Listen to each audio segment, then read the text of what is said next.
नमस्कार प्रिय विद्यार्थी बंधुगण। आज आलोचना को आपण मानक बहुत बहुत स्वागत।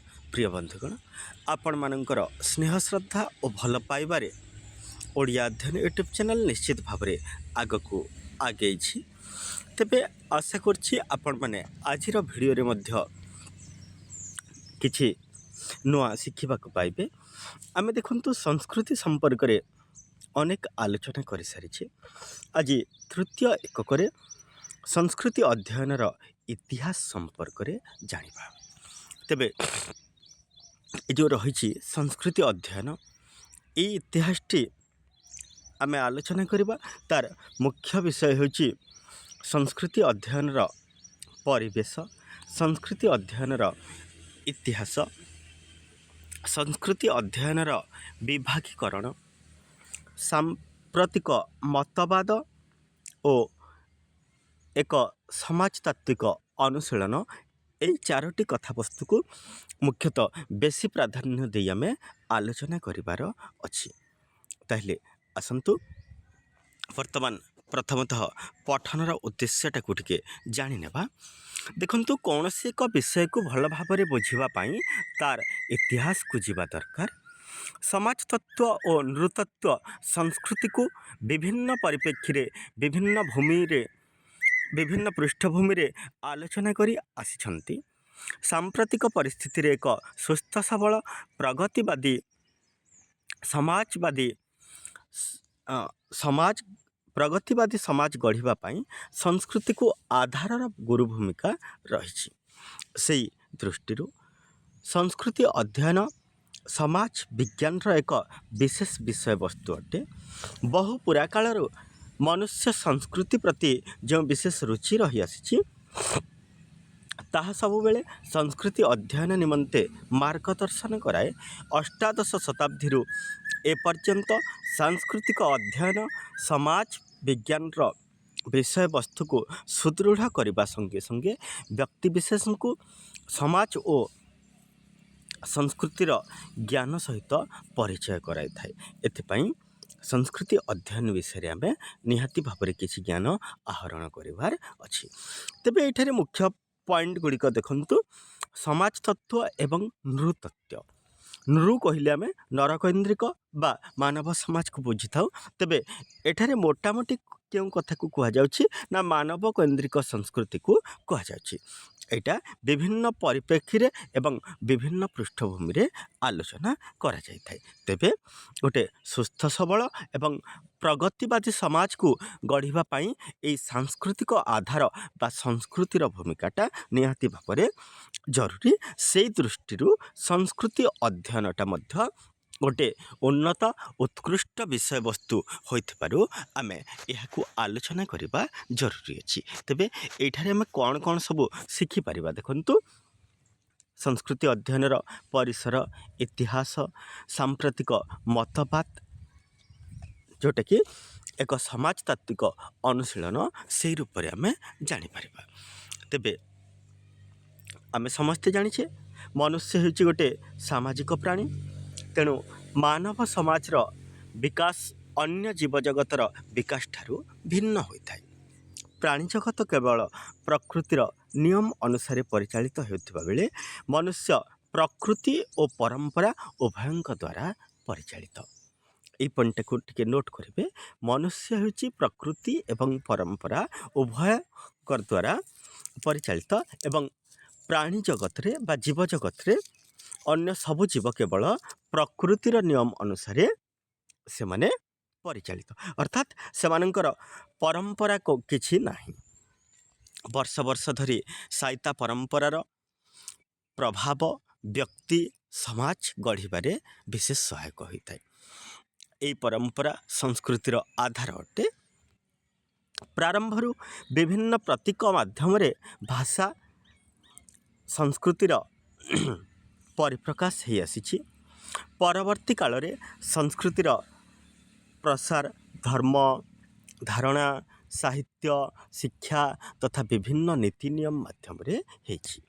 तेबे अष्टादश शताब्दीर शेष भागरू पाश्चात्य समाज रे एक विशेष परिवर्तन आसिला। ଦେଖନ୍ତୁ ଏଠାରେ ଆମେ ସଂସ୍କୃତି ସମ୍ପର୍କରେ ଅନେକ କିଛି ପଢ଼ି ସାରିଛି। ତେବେ ଦୁଇଟି କଥାକୁ ଜାଣି ରଖିବେ ଓଡ଼ିଆ ସାହିତ୍ୟର, ଯେଉଁଟାକି ବିଶେଷ ଜରୁରୀ। ଗୋଟିଏ ହେଲା ପ୍ରାଚ୍ୟ, ଆଉ ଗୋଟିଏ ହେଲା ପାଶ୍ଚାତ୍ୟ। ଆମେ ପାଶ୍ଚାତ୍ୟ କହିଲେ ଫରେନ୍ ବୁଝୁଛେ। ଫରେନ୍ କହିଲେ କ'ଣ ନା ଅନ୍ୟ ଦେଶ ବା ଅନ୍ୟ ଦେଶର।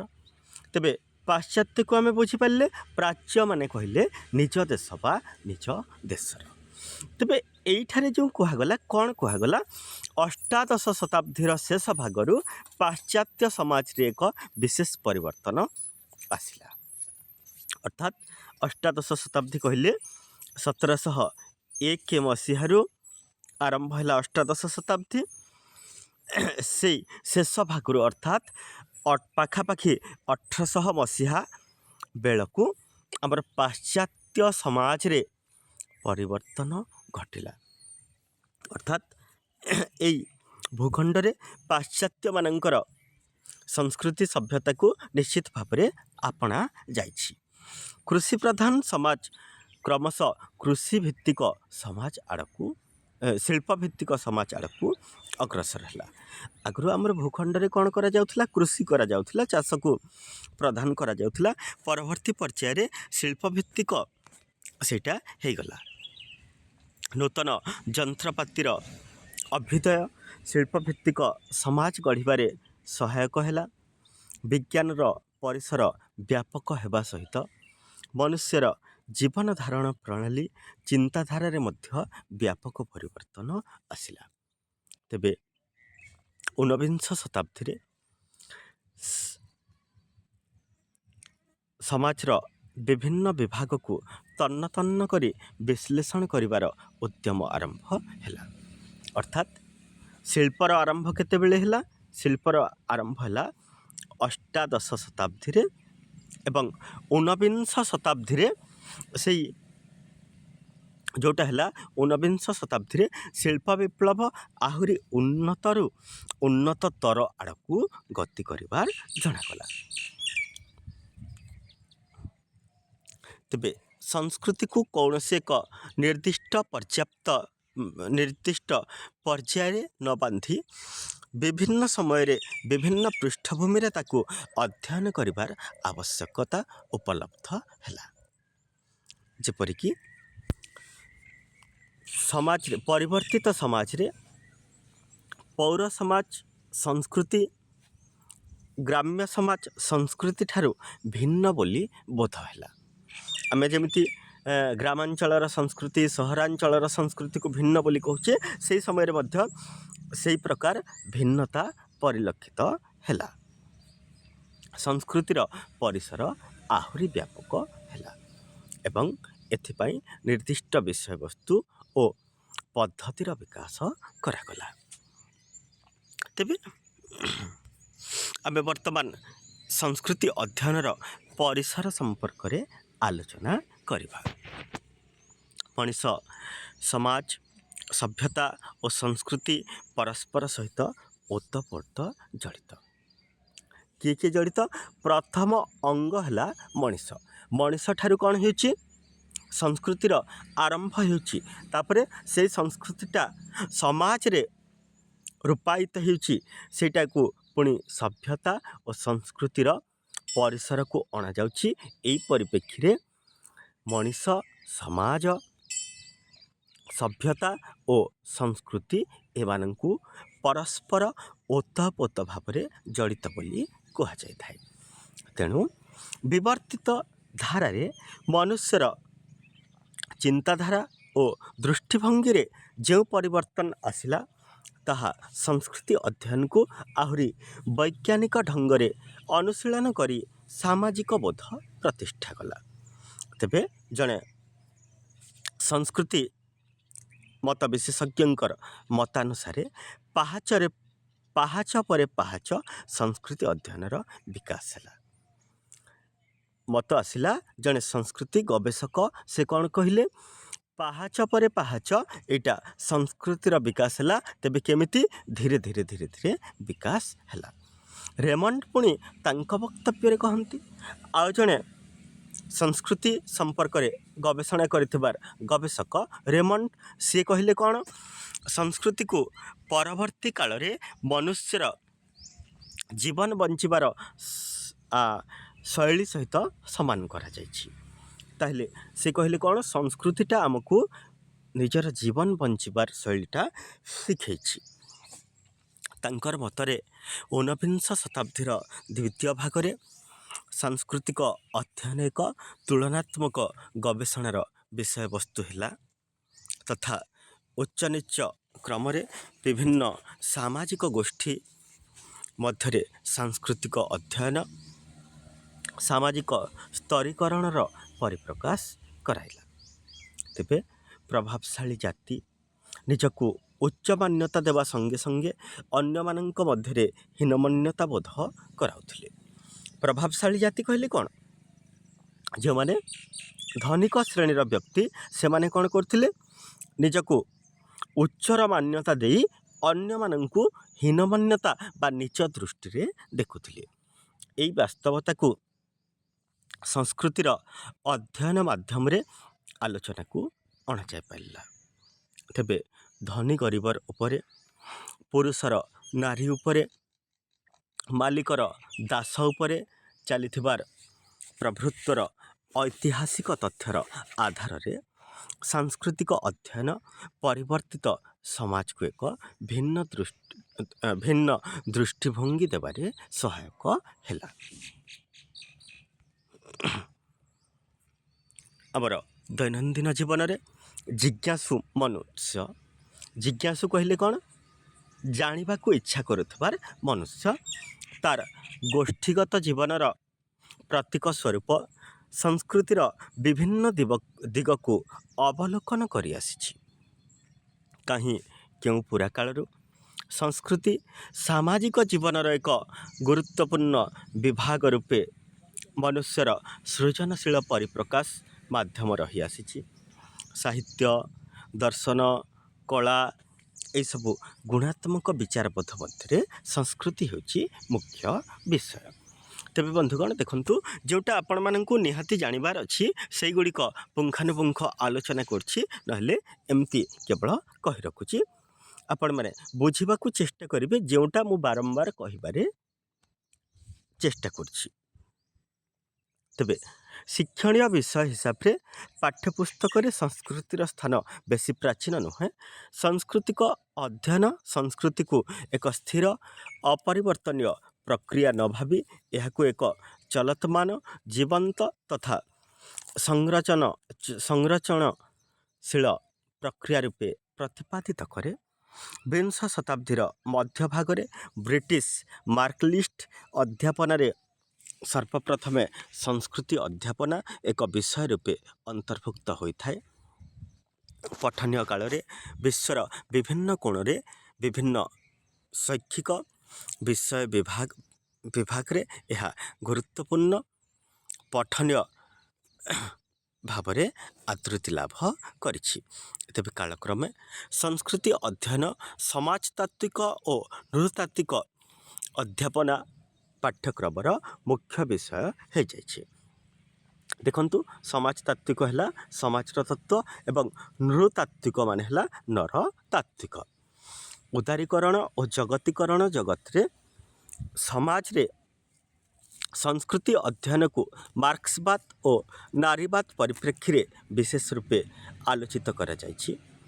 ସାଂସ୍କୃତିକ ଅଧ୍ୟୟନର ଅର୍ଥ, ପ୍ରକାର୍ଯ୍ୟ ଓ ପରିସର ସମ୍ବନ୍ଧରେ ଜ୍ଞାନ ଆହରଣ ସହିତ ବର୍ତ୍ତମାନର ସାମାଜିକ, ରାଜନୈତିକ, ଆର୍ଥିକ ପରିସ୍ଥିତିରେ ସାଂସ୍କୃତିକ ପ୍ରଭାବ, ପରିବର୍ତ୍ତନ, ବିଭିନ୍ନ ଦିଗ ସାମାଜିକ ଗବେଷଣାରେ ଏସବୁ ପ୍ରମୁଖ ଭୂମିକା ଲାଭ କରିଛି।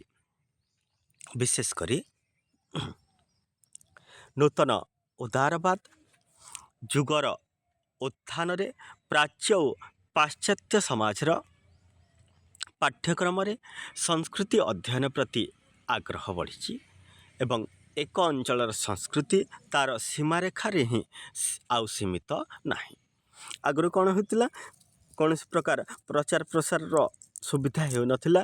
ତେଣୁକରି ସବୁ ଅଞ୍ଚଳରେ ମାନେ ଏକ ପ୍ରକାର ସଂସ୍କୃତି ପ୍ରଚଳନ ଥିଲା, କିନ୍ତୁ ବର୍ତ୍ତମାନ ଗୋଟିଏ ସ୍ଥାନର ସଂସ୍କୃତି ଆଉ ଏକ ସ୍ଥାନକୁ ଯାଇ ମିଶ୍ରିତ ସଂସ୍କୃତି ତିଆରି ହୋଇଛି ଏବଂ ବିଭିନ୍ନ ସ୍ଥାନରେ ଭିନ୍ନ ଭିନ୍ନ ସ୍ଥାନର ସଂସ୍କୃତିକୁ ପ୍ରଚଳନ କରାଯାଉଛି। ଏହା ସମଗ୍ର ଜଗତର ସଂସ୍କୃତିକୁ ପ୍ରଭାବିତ କରିଛି, ନିଜେ ମଧ୍ୟ ଅନ୍ୟ ସଂସ୍କୃତି ଦ୍ୱାରା ପ୍ରଭାବିତ ହୋଇଛି। ଏଭଳି ଏକ ସାଂସ୍କୃତିକ ପରିବର୍ତ୍ତନର ବିଷୟବସ୍ତୁ ବର୍ତ୍ତମାନର ପାଠ୍ୟକ୍ରମରେ ଓ ଗବେଷଣାର ବିଷୟ ଭାବରେ ଆଦୃତି ମଧ୍ୟ ଲାଭ କରିଛି। ତେବେ ସଂସ୍କୃତି ଅଧ୍ୟୟନର ଇତିହାସ ସମ୍ପର୍କରେ ଆମେ ବର୍ତ୍ତମାନ ଆଲୋଚନା କରିବା। ସର୍ବପ୍ରଥମେ ନୃତତ୍ତ୍ୱବିତ୍ E.B. ଟାଇଲର 1871 ମସିହାରେ ସଂସ୍କୃତିର ସଂଜ୍ଞା ଦେଇଥିଲେ। ଗୋଟେ କାମ କରିବେ, ମନେ ରଖିବେ 1871 ମସିହାରେ ଟାଇଲର ନା ତାଙ୍କର E.B. ଟାଇଲର ସେ କ'ଣ କରିଥିଲେ, ନୃତତ୍ତ୍ୱବିତ୍ ସଂସ୍କୃତିର ସଂଜ୍ଞା ଦେଇଥିଲେ। ଇଏ ହେଲେ ଜଣେ ନୃତତ୍ତ୍ୱବିତ୍ ନା ଯାହାଙ୍କର E.B. ଟାଇଲର 1871 ମସିହାରେ ସଂସ୍କୃତିର ସଂଜ୍ଞା ଦେଇଥିଲେ, ଆଉ ସେଇଟା ହେଲା ସର୍ବପ୍ରଥମ। ଏହା ଏହି ପୁସ୍ତକର ପ୍ରଥମ ଏକକରେ ବିସ୍ତୃତ ଭାବରେ ଆଲୋଚିତ ହୋଇଛି। ଏହା ଏକ ସର୍ବଜନୀନ ବହୁ ଆଦୃତ ସଂଜ୍ଞା ରୂପେ ପରିଚିତ। ଏଥିରେ ଟାଇଲରଙ୍କର ସଂସ୍କୃତି ପ୍ରତି ଏକ ସାମ୍ୟଭାବ ପରିଲକ୍ଷିତ ହୁଏ। ଏହାପରେ ଆଉ ଜଣେ ନୃତତ୍ତ୍ୱବିତ୍ L.H. ମର୍ଗାନ କିନ୍ତୁ ଏକ ଭିନ୍ନ ମତ ରଖିଲେ। ତାଙ୍କର ପରେ ଆଉ ଜଣେ ନୃତତ୍ତ୍ୱବିତ୍ ନା ଯାହାଙ୍କର L.H. ମର୍ଗାନ ସେ କ'ଣ କଲେ, ସଂସ୍କୃତି ସମ୍ପର୍କରେ ଆଉ ଗୋଟେ କଥା ରଖିଲେ। ତାଙ୍କ ମତରେ ସବୁ ସମାଜ ବା ଗୋଷ୍ଠୀରେ ସଂସ୍କୃତିର ଗୁଣାତ୍ମକ ସ୍ତରର ମାନ ନଥାଏ। ସେ ସଂସ୍କୃତିର ବିକାଶ ଏକ ଉଚ୍ଚ ନିଚ୍ଚ କ୍ରମର ସୋପାନରେ ରଖି ଅନୁଶୀଳନ କଲେ। ତାଙ୍କ ମତରେ ସଂସ୍କୃତି ଏକ ଅସଭ୍ୟ ସମାଜଠାରୁ ଆରମ୍ଭ ହୋଇ ସଭ୍ୟ ସମାଜକୁ ପହଞ୍ଚିଛି। ମାନେ ସେ କ'ଣ ମତ ଦେଲେ, ସଂସ୍କୃତିଟା ଗୋଟେ ଅସଭ୍ୟ ସମାଜରୁ ସଭ୍ୟ ସମାଜ ଆଡ଼କୁ ଗତି କରିଛି। ଅର୍ଥାତ୍ ସଂସ୍କୃତି ଯେତେବେଳେ ନଥାଏ ସେତେବେଳେ ସମାଜଟା କ'ଣ ହୋଇଥାଏ, ଅସଭ୍ୟ ରୂପରେ ଥାଏ ଏବଂ ସଂସ୍କୃତି ଯେତେବେଳେ ପ୍ରଚଳନ ହୁଏ ସେତେବେଳେ ସମାଜଟା ମାନେ ସଭ୍ୟ ସମାଜରେ ପରିଣତ ହୋଇଯାଏ। ଏହା ସର୍ବଦା ବିଷୟକେନ୍ଦ୍ରିକ ଏବଂ ବିଚାର ଯୋଗ୍ୟ। ସମାଜ ବିଜ୍ଞାନୀ ହର୍ବର୍ଟ ସ୍ପେନରଙ୍କର ମତବାଦର ମୋର୍ଗାନଙ୍କର ମତବାଦ ସହିତ ସାମଞ୍ଜସ୍ୟ ରଖେ। ତେବେ ସ୍ପେନ୍ସର ତାଙ୍କର ସାମାଜିକ ବିବର୍ତ୍ତନବାଦ ଉପାଖ୍ୟାନରେ ସଂସ୍କୃତିକୁ ବିଭିନ୍ନ ଶ୍ରେଣୀରେ ବିଭକ୍ତ କରିଛନ୍ତି। ଏକ ଉଚ୍ଚ ନିଚ୍ଚ କ୍ରମରେ ସେ ଅନୁଶୀଳନ କରିଛନ୍ତି। ତେବେ ଊନବିଂଶ ଶତାବ୍ଦୀରେ ନୃତତ୍ତ୍ୱବିତ୍ ଗବେଷଣା କେବଳ ମାତ୍ର ଉଚ୍ଚ ନିଚ୍ଚ କ୍ରମ ମତବାଦରେ ସୀମିତ ରହିନାହିଁ। ସେମାନେ ସାମାଜିକ ବାସ୍ତବତା ଦିଗରେ ସଂସ୍କୃତିକୁ ଅଧ୍ୟୟନ କରିଛନ୍ତି। ତତ୍କାଳୀନ ସମାଜରେ ଏକ ନିର୍ଦ୍ଦିଷ୍ଟ ସଂସ୍କୃତିକୁ ବ୍ୟକ୍ତିଗତ ସ୍ୱାର୍ଥ, ରାଜନୈତିକ ଲକ୍ଷ୍ୟ ପୂରଣ ନିମିତ୍ତ ଉପଯୋଗ କରାଯିବାର ଦୃଷ୍ଟାନ୍ତ ସେ ସମୟରେ ଗବେଷଣାରେ ସ୍ଥାନ ପାଇଛି। ଔପନିବେଶିକ ଯୁଗରେ ସାଂସ୍କୃତିକ ଅଭିବୃଦ୍ଧି, ଶୋଷିତ ବର୍ଗଙ୍କର ଉପରେ ଶାସକଙ୍କର ରାଜୁତି, ଗୋରା ଲୋକଙ୍କର କଳା ଲୋକଙ୍କର ଉପରେ ରାଜୁତି, ପୁରୁଷର ନାରୀ ଉପରେ ପ୍ରାଧାନ୍ୟ, ଧନୀର ଗରିବଙ୍କୁ ଶୋଷଣ ଆଦି ତଥାକଥିତ ସାମାଜିକ ଘଟଣାବଳୀ ଉପରେ ପର୍ଯ୍ୟବେସିତ। ତେଣୁ ନୃତାତ୍ତ୍ୱିକ ଅଧ୍ୟୟନ ସମଗ୍ର ପୃଥିବୀର ଜନସାଧାରଣଙ୍କର ସଂସ୍କୃତି ଉପରେ ଏକ ବୈଜ୍ଞାନିକ ଓ ଧାରାବାହିକ ବିଶ୍ଳେଷଣକୁ ପ୍ରାଧାନ୍ୟ ଦେଇଥାଏ। ତେବେ ଦେଖନ୍ତୁ, ଏଠାରେ ଗୋଟେ କଥା ଆସିଲା, ଆମକୁ ବେଶୀ କିଛି ଜାଣିବାର ନାହିଁ। ଔପନିବେଶିକ ବୋଲି ଆସିଲା। ଔପନିବେଶିକଟା ଉପନିବେଶରୁ ଆସିଛି ଏବଂ ଉପନିବେଶ ଶବ୍ଦର ଅର୍ଥ କ'ଣ? ଉପନିବେଶ ଶବ୍ଦକୁ ଯଦି ଆମେ ଆକ୍ଷରିକ ଅର୍ଥରେ ଜାଣିବା ତାହେଲେ ହେଲା ସେଇଟା ବିଦେଶସ୍ଥ ଆବାସ। ତ ସେ ବିଦେଶସ୍ଥ ଆବାସ କହିବାର ମାନେ କ'ଣ ନା ଆପଣ ଗୋଟିଏ ସ୍ଥାନରୁ ଯାଇ ଅନ୍ୟ ଦେଶରେ ନିଜର ବସତି ସ୍ଥାପନ କରିବେ ଏବଂ ମାତୃଦେଶର ମଙ୍ଗଳ ପାଇଁ ସେଇ ଦେଶରେ ଆପଣ କାର୍ଯ୍ୟ କରିବେ, ସେଟାକୁ ଉପନିବେଶ ବୋଲି କୁହାଯିବ। ଏବଂ ଯଦି ଆମେ ସିଧାସଳଖ ବୁଝିବା ତାହେଲେ ଔପନିବେଶିକ ବା ଉପନିବେଶ କହିଲେ ଏଇଟା ସମୃଦ୍ଧ ବାଣିଜ୍ୟ ବ୍ୟବସାୟକୁ ବୁଝାଉଛି। କାହାକୁ ବୁଝାଉଛି? ଏଇଟା ହେଲା ସମୃଦ୍ଧ ବାଣିଜ୍ୟ ବ୍ୟବସାୟ।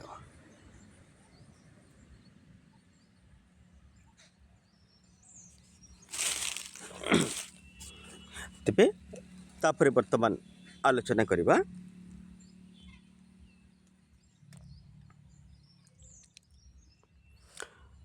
ସଂସ୍କୃତି ଅଧ୍ୟୟନର ବିଭାଗୀକରଣ ସମ୍ପର୍କରେ। ସଂସ୍କୃତି ଅଧ୍ୟୟନର ବିଭାଗୀକରଣ। ସଂସ୍କୃତି ଅଧ୍ୟୟନର ଇତିହାସକୁ ନିରୀକ୍ଷଣ କଲେ ଆମେ ମୁଖ୍ୟତଃ 3 ଭାଗରେ ବିଭକ୍ତ କରିଥାଉ। ଗୋଟିଏ ହେଲା ବିବର୍ତ୍ତନବାଦର ପରମ୍ପରା, ପ୍ରସାରବାଦର ପରମ୍ପରା, ସାମାଜିକ ନୃତତ୍ତ୍ୱ ବିଜ୍ଞାନର ଅୟମାରମ୍ଭ। ଆସନ୍ତୁ ତାହେଲେ ବନ୍ଧୁଗଣ, ପ୍ରଥମ ଆମେ ବିବର୍ତ୍ତନବାଦର ପରମ୍ପରା ସମ୍ପର୍କରେ କିଛି ଅବଗତ ହେବା। ବିବର୍ତ୍ତନବାଦର ପରମ୍ପରା। ବିବର୍ତ୍ତନବାଦର ତତ୍ତ୍ୱରେ ବିଶ୍ୱାସ କରୁଥିବା ଦାର୍ଶନିକମାନଙ୍କର ମତରେ ପ୍ରତ୍ୟେକ ସମାଜକୁ ବିକାଶ ଯାତ୍ରାରେ ସୋପାନ ପରେ ସୋପାନ ଅତିକ୍ରମ କରିଯିବାକୁ ହୁଏ।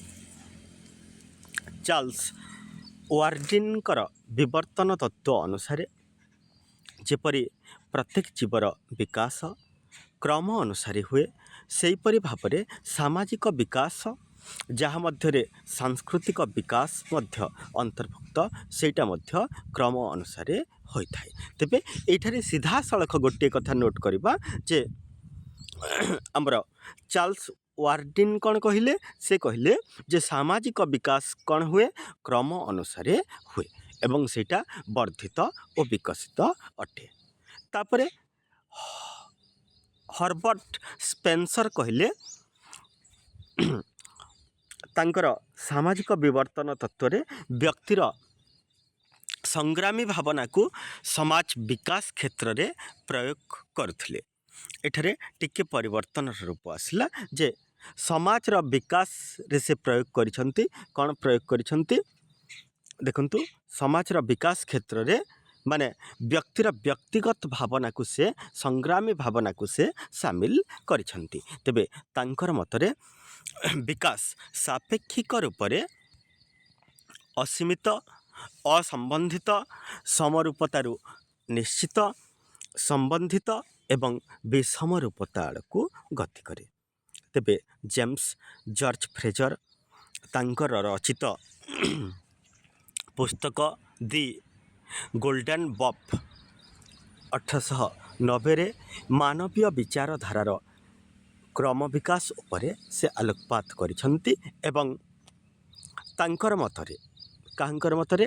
ଜେମ୍ସ ଜର୍ଜ ଫ୍ରେଜରଙ୍କର ମତରେ ମାନବୀୟ ବିଚାରଧାରାର ଶୃଙ୍ଖଳ ମୁଖ୍ୟତଃ ତନ୍ତ୍ରବିଦ୍ୟା, ଧର୍ମ ଓ ବିଜ୍ଞାନର ସୋପାନ ଦେଇ ଅତିକ୍ରମ କରିଛି।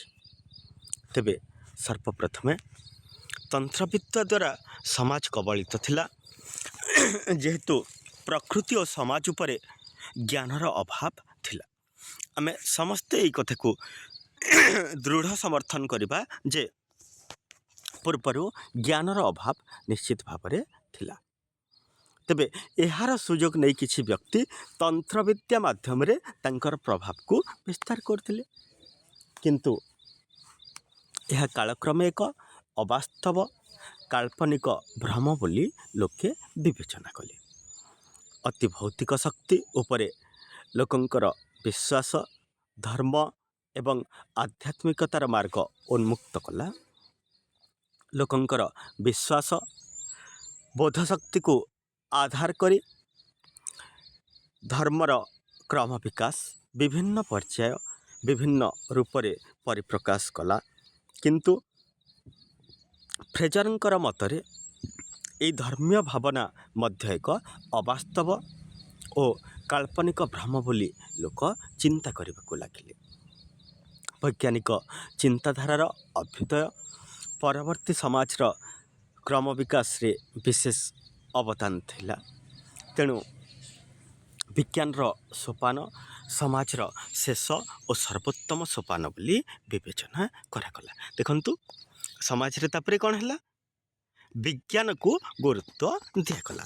ଊନବିଂଶ ଶତାବ୍ଦୀର ଶେଷ ଭାଗରେ ବୁଦ୍ଧିଜୀବୀଙ୍କ ଦ୍ୱାରା ବିବର୍ତ୍ତନବାଦର ଚିନ୍ତାଧାରା ସମାଲୋଚିତ ହେଲା। ସେମାନଙ୍କର ମତରେ ବିବର୍ତ୍ତନବାଦ ମାନବ ସମାଜ ଇତିହାସ ଉପରେ ଏକ କାଳ୍ପନିକ ସତ୍ୟ ରଖେ, ଯାହା ଅବୈଜ୍ଞାନିକ ଅଟେ। ଏହି ସମାଲୋଚନା କାଳକ୍ରମେ ସମାଜ ବିଜ୍ଞାନୀଙ୍କୁ ମୁଖ୍ୟତଃ ଦୁଇ ପ୍ରକାର ବିଚାରବୋଧ ଜନ୍ମ ଦେଲା। ପ୍ରଥମ ବିଚାରବୋଧର ବୁଦ୍ଧିଜୀବୀ ଗୋଷ୍ଠୀଙ୍କୁ ସମ୍ମିଶ୍ରଣବାଦୀ ଓ ଦ୍ୱିତୀୟ ବିଚାରବୋଧର ବୁଦ୍ଧିଜୀବୀ ଗୋଷ୍ଠୀଙ୍କୁ ପ୍ରକାର୍ଯ୍ୟବାଦୀ କରାଇଲା। ତେବେ ଏଇଠାରେ କ'ଣ ହେଲା, ଗୋଟେ ସମ୍ମିଶ୍ରଣବାଦୀ ଗୋଷ୍ଠୀ ହେଲେ, ଆଉ ଗୋଟେ ହେଲା ପ୍ରକାର୍ଯ୍ୟବାଦୀ ଗୋଷ୍ଠୀ ହେଲେ। ସମସ୍ତଙ୍କର ମତରେ ମାନବ ସଂସ୍କୃତିର କ୍ରମ ବିକାଶ ବୁଝିବାକୁ ହେଲେ ଆଦିମ ସଂସ୍କୃତିର ଅଧ୍ୟୟନ ନିତାନ୍ତ ଆବଶ୍ୟକ। ତେବେ ଏହି ଆଦିମ ସଂସ୍କୃତିର ଅଧ୍ୟୟନକୁ ପାଠ କରି ଆମେ କ'ଣ ପାଇପାରିବା, ମାନବ ସଂସ୍କୃତିର କ୍ରମ ବିକାଶ ପାଇପାରିବା। କିନ୍ତୁ ଅବୈଜ୍ଞାନିକ ଧାରାରେ ଆଦିମ ସଂସ୍କୃତି ଉପରେ ତଥ୍ୟ ଆହରଣ ସ୍ୱତଃ ପ୍ରଶ୍ନବାଚୀ ସୃଷ୍ଟି କରେ। ଉଭୟ ଚିନ୍ତାଧାରା ବୈଜ୍ଞାନିକ ପଦ୍ଧତିରେ ଆଦିମ ସଂସ୍କୃତିର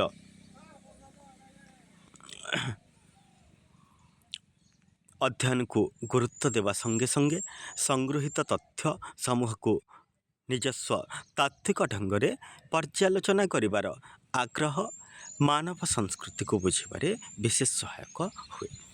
ବର୍ତ୍ତମାନ ଦେଖିବା ପ୍ରସାରବାଦର ପରମ୍ପରା।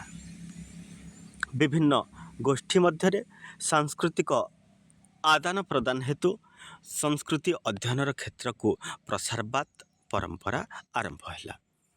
ଏକ ଗୋଷ୍ଠୀର ସାଂସ୍କୃତିକ ଉପାଦାନ ସହିତ ଅନ୍ୟ ଗୋଷ୍ଠୀର ସାଂସ୍କୃତିକ ଉପାଦାନ ବୁଝାଉଥିବାର ମଧ୍ୟରେ ସାମଞ୍ଜସ୍ୟ ଥିବାର ଉଭୟ ଗୋଷ୍ଠୀ ମଧ୍ୟରେ ସାଂସ୍କୃତିକ ସମ୍ପର୍କକୁ ସଂଯୋଜନାକୁ ବୁଝାଏ। ତେବେ ଏହି ସାଂସ୍କୃତିକ ସଂଯୋଜନା ବିଶ୍ୱାସ, ପରମ୍ପରା, ପ୍ରଚଳିତ ପ୍ରଥା, ବୈଷୟିକ ଜ୍ଞାନ, କଳା ବା ଅନ୍ୟ ସାଂସ୍କୃତିକ ବିଭାଗ ମଧ୍ୟରେ ପରିଲକ୍ଷିତ ହୁଏ। ତେଣୁ ପ୍ରସାରବାଦ ତତ୍ତ୍ୱ କହିଲେ ଏକ ସାମାଜିକ ଗୋଷ୍ଠୀର ଉପାଦାନ ବା ଉପାଦାନ ସମୂହର ଅନ୍ୟ ସାଂସ୍କୃତିକ ଗୋଷ୍ଠୀର ଉପାଦାନ ମଧ୍ୟକୁ ପ୍ରସାରିତ ହେବାର ପ୍ରକ୍ରିୟାକୁ ଅଧ୍ୟୟନ କରିବା ବୁଝାଇଥାଏ। ଏହି ମାଧ୍ୟମରେ ପ୍ରତ୍ୟେକ ସାଂସ୍କୃତିକ ଗୋଷ୍ଠୀର ମୂଳ ଉତ୍ସକୁ ଅନୁସନ୍ଧାନ କରିବାକୁ ଆବଶ୍ୟକ ହୁଏ ଏବଂ ଏହି କ୍ରମରେ ମଣିଷ ସମାଜର ବିକାଶକୁ ଏକ ଭୌଗୋଳିକ ଦୃଷ୍ଟିରେ ଅଧ୍ୟୟନ କରିବାର ପ୍ରଚେଷ୍ଟା ଆରମ୍ଭ ହୁଏ। ତେବେ ଅତି ପ୍ରସାରବାଦୀମାନେ ସମଗ୍ର ମାନବ ସମାଜର ଅଭ୍ୟୁଦୟ ଏଇଭଳି ଏକ ସଂଯୋଜିତ ଜଟିଳ ପ୍ରକ୍ରିୟା ମାଧ୍ୟମରେ ଦେଖିବାକୁ ପ୍ରୟାସ କରନ୍ତି। କିଛି ସାରବାଦୀ ଗୋଷ୍ଠୀ ମଧ୍ୟରେ ସାଂସ୍କୃତିକ ପ୍ରସାରଣର ଆଧାରରେ ମାନବ ସମାଜର ଇତିହାସକୁ ପୁନଃସ୍ଥାପିବାକୁ ଚେଷ୍ଟା କରନ୍ତି। ତେବେ ବର୍ତ୍ତମାନ ଦେଖିବା ସାମାଜିକ ନୃତତ୍ୱବାଦର ଅୟମାରମ୍ଭ। ନୃତତ୍ୱ କହିଲେ କ'ଣ, ସେଇଟା ଆପଣମାନଙ୍କୁ ମୁଁ ପୂର୍ବରୁ କହି ଆସୁଛି। ତାହେଲେ ସାମାଜିକ ନୃତତ୍ୱ ବିଜ୍ଞାନର ଅୟମାରମ୍ଭ ଉପରେ ଆମେ ବର୍ତ୍ତମାନ ଆଲୋଚନା କରିବା। ଆସନ୍ତୁ 1920 ଏବଂ 1930 ମସିହା ମଧ୍ୟରେ ସାମାଜିକ ନୃତତ୍ୱ ବିଜ୍ଞାନର ଆରମ୍ଭ ହୋଇଥିଲା। ଏଥିରୁ 5 ନମ୍ବର ସମ୍ବଳିତ ପ୍ରଶ୍ନ ଆସିବାର ସମ୍ଭାବନା ଅଛି। ଏଇଟାକୁ ଟିକେ ଧ୍ୟାନର ସହିତ ଦେଖିବେ। ତେବେ ନୃତତ୍ୱବିତ୍ ବ୍ରୋନିସଲ୍ ମାଲିନୋସ୍କି ତାଙ୍କର ତତ୍ତ୍ୱାବଧାନରେ ପ୍ରତ୍ୟକ୍ଷ ନିରୀକ୍ଷଣ ପଦ୍ଧତିର ଅବଲମ୍ବନରେ ସଂସ୍କୃତି ଉପରେ ସାମାଜିକ ଗବେଷଣା ଏକ ନୂତନ ମୋଡ଼ ଦିଏ। ଏହି ପଦ୍ଧତି କେବଳ ପାଶ୍ଚାତ୍ୟ ସମାଜରେ ସୀମିତ ନ ରହି ଅନ୍ୟାନ୍ୟ ସମାଜ ଉପରେ ଗବେଷଣା ଆରମ୍ଭ ହୁଏ। ଏଥିପାଇଁ ନୃବଂଶ ବିଜ୍ଞାନ ଅନୁସନ୍ଧାନ ଉପରେ ବିଶେଷ ଗୁରୁତ୍ୱ ଦିଆଯାଇଛି, ଯାହା 1 ବର୍ଷ ବା ତାଠାରୁ ଉର୍ଦ୍ଧ୍ୱରେ ଏକ ନିର୍ଦ୍ଦିଷ୍ଟ ସମୁଦାୟ ମଧ୍ୟରେ ଉପସ୍ଥିତ ରହି ପ୍ରତ୍ୟକ୍ଷ ଅବଲୋକନ କରିଥାଏ।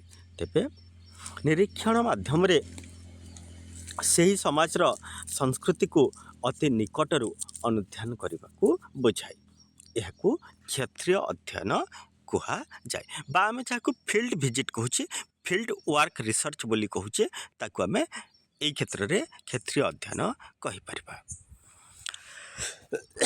ସର୍ବପ୍ରଥମେ ମାଲିନୋସ୍କିଙ୍କ ଦ୍ୱାରା ସିଧାସଳଖ ପ୍ରତ୍ୟକ୍ଷ ଗବେଷଣାରେ କ୍ଷେତ୍ରୀୟ ଅନୁସନ୍ଧାନକୁ ବିଶେଷ ମହତ୍ତ୍ୱ ଦିଆଯାଇଛି, ଯାହା ବର୍ତ୍ତମାନର ଗବେଷଣାରେ ପୃଷ୍ଠଭୂମିରେ ଏକ ସ୍ୱତନ୍ତ୍ର ସ୍ଥାନ ଗ୍ରହଣ କରେ।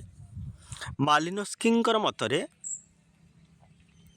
ଯେକୌଣସି ସମାଜ ତାହା ଅତି ପୁରାତନ ସରଳ ସମାଜ ହେଉ ଅବା ଏକ ବିଶାଳ ଜଟିଳ ବିକଶିତ ସମାଜ, ଏହା ଏଭଳି ଏକ ଆଧାର ଯାହା ଆଂଶିକ ବସ୍ତୁବାଦୀ, ଆଂଶିକ ମାନବବାଦୀ, ଆଂଶିକ ଆଧ୍ୟାତ୍ମିକବାଦୀ ହୋଇଥାଏ। ଏହା ବ୍ୟକ୍ତିକୁ ଏକ ବାସ୍ତବ ତଥା ନିର୍ଦ୍ଦିଷ୍ଟ ଅନୁଭୂତି ଦେଇଥାଏ, ଯାହାଦ୍ୱାରା ସେ ତା'ର ସକଳ ସମସ୍ୟାର ସମାଧାନ ପାଇଁ ସମର୍ଥ ହୁଏ। ଏହିଠାରୁ ସ୍ପଷ୍ଟ ଅନୁମେୟ ଯେ ବସ୍ତୁବାଦୀ ସଂସ୍କୃତି ବିବିଧ ମାନବୀୟ କାର୍ଯ୍ୟାବଳୀର ବର୍ଗୀକରଣ, ସାମାଜିକ ଗୋଷ୍ଠୀ ବା ଧାରଣା ସମୂହର ସାମ୍ବିଧାନିକ ସନନ୍ଦ, ମାଲିନୋସ୍କିଙ୍କର ସଂସ୍କୃତି ସମ୍ବନ୍ଧୀୟ ଧାରଣାର ଅନ୍ତର୍ଭୁକ୍ତ। ତେବେ ପ୍ରଥମେ ବସ୍ତୁବାଦୀ ଓ ଭୌତିକ ସଂସ୍କୃତି ସମ୍ପର୍କରେ କିଛିଟା ଜ୍ଞାନ ଆହରଣ କରିବା। ନିତ୍ୟ ବ୍ୟବହାର୍ଯ୍ୟ ଦ୍ରବ୍ୟ ଏବଂ ତା'ର ବ୍ୟବହାର୍ଯ୍ୟ ବିଭିନ୍ନ ବସ୍ତୁ ସକଳ ଓ ବିଭିନ୍ନ କର୍ମ ମାଧ୍ୟମରେ ଉତ୍ପାଦିତ ଦ୍ରବ୍ୟ ଆଜି ମନୁଷ୍ୟର ବହୁବିଧ ଆବଶ୍ୟକତାକୁ ପୂରଣ କରିଥାଏ। ଏହି ପାର୍ଥିବ ବସ୍ତୁ ସମୂହ ଏକ ଗୋଷ୍ଠୀର ଭୌତିକ ସଂସ୍କୃତିର ପରିଚୟ ଦିଏ। ତେବେ ବିବିଧ ମାନବୀୟ କାର୍ଯ୍ୟାବଳୀର ବର୍ଗୀକରଣ ସମ୍ପର୍କରେ ଆସନ୍ତୁ ଜାଣିବା। ଏହା ଏକ ନିର୍ଦ୍ଦିଷ୍ଟ ସାମାଜିକ ଗୋଷ୍ଠୀର ମନୁଷ୍ୟ ଦ୍ୱାରା କରାଯାଉଥିବା କର୍ମ ଓ ତା'ର ପଦ୍ଧତି ଏବଂ ଧାରଣାର ସମୂହର ବିଶେଷ ଅନୁଧ୍ୟାନକୁ ଏଇଟା ବୁଝାଇଥାଏ। ତାପରେ ରହିଛି ସାମାଜିକ ଗୋଷ୍ଠୀ ବା ଧାରଣା ସମୂହ ସାମ୍ବିଧାନିକ ସନନ୍ଦ, ଲିଖିତ ବା ଅଲିଖିତ ବିଧାନ, ସଂସ୍କୃତି ଉପରେ ବହୁ ଉପାଦାନ, ସ୍ଥାନୀୟ ବିଶ୍ୱାସ, ପରମ୍ପରା ଆଦି ଏହି ଶ୍ରେଣୀରେ ଅନ୍ତର୍ଭୁକ୍ତ ହୋଇଥାନ୍ତି। ତେବେ ବନ୍ଧୁଗଣ, ଆଶା କରୁଛି ଆଜିର ଆଲୋଚନାଟି ଆପଣଙ୍କ ପାଇଁ ହିତକର ହେବ। ଯେଉଁ ବନ୍ଧୁମାନେ ଆମ ଚ୍ୟାନେଲରେ ନୂଆ ଅଛନ୍ତି, ଚ୍ୟାନେଲଟିକୁ ସବସ୍କ୍ରାଇବ୍ କରିଦିଅନ୍ତୁ, ଯାହାଫଳରେ ଆପଣମାନେ କମ୍ପ୍ଲିଟ୍ କ୍ୱେଶ୍ଚିନ୍ ଆନ୍ସର୍ର ପାଇପାରିବେ। ଆମର ଯେଉଁ ଇଏ ରହିଛି କ୍ୱେଶ୍ଚିନ୍ ଆନ୍ସର୍ର ପ୍ଲେଲିଷ୍ଟଟା ଆପଣମାନେ ପାଇପାରିବେ, ସବୁ କ୍ଲାସ୍ର ପ୍ଲେଲିଷ୍ଟ ପାଇପାରିବେ। ଆଉ ଆଜିର ଆଲୋଚନାଟି ଆପଣମାନଙ୍କୁ ଠିକ୍ ଲାଗିଥିଲେ ନିଶ୍ଚିତ ଭାବରେ ଆମର ଚ୍ୟାନେଲଟିକୁ ସବସ୍କ୍ରାଇବ୍ କରି ଲାଇକ୍ କରିବେ ଆଜିର ଆଲୋଚନା ବୋଲି ଆଶା। ଧନ୍ୟବାଦ, ନମସ୍କାର।